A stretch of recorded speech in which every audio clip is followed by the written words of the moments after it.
लोक मनापासून प्रेम करणारे आहेत.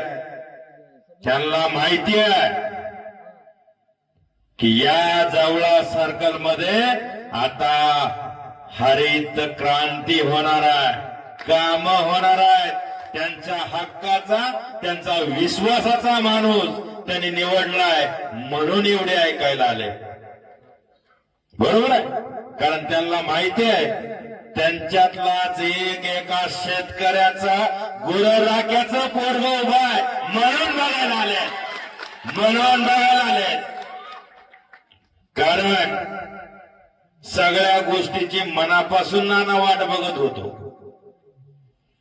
ज्यानं उभा केलं त्याला बिघडवता येतं, पण बिघडवणारी अवलाद ही नाही. संयम ठेवून वागलो, सगळ्यांची मन मिळवून वागलो, पण उपकाराची फेड अपकार न करणाऱ्या अवलादींना सांगतो, बाबांनो आता हिशोबात राहावा. येणाऱ्या 7 तारखेला ही जनता तुमची जागा तुम्हाला दाखवल्याशिवाय राहणार.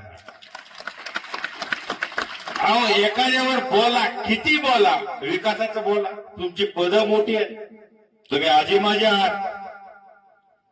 ज्या पद्धतीनं कामावरती बोलायला पाहिजे होतं ते न बोलता फक्त आणि फक्त घर, कोण गुरं राखतय, कोण चोऱ्या करतय, कोण कुत्रे येते, कोण मांजर येते, कोण गाढव येते, ह्याच्यावर बोलायचं काम तुमचं नाही. ज्या कारभाराने इथं कारभार केला मागचे 5 वर्ष, 15 वर्षाचा बाप्पा बोलतच नाही.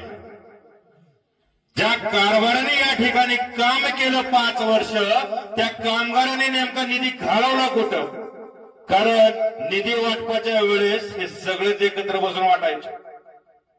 बाप्पा तुम्ही फक्त 2 गावाचं उदाहरण सांगितलं. वाकडीची परिस्थिती काय, सिरसाव मधली परिस्थिती काय, जवळा कांदळगावची परिस्थिती काय,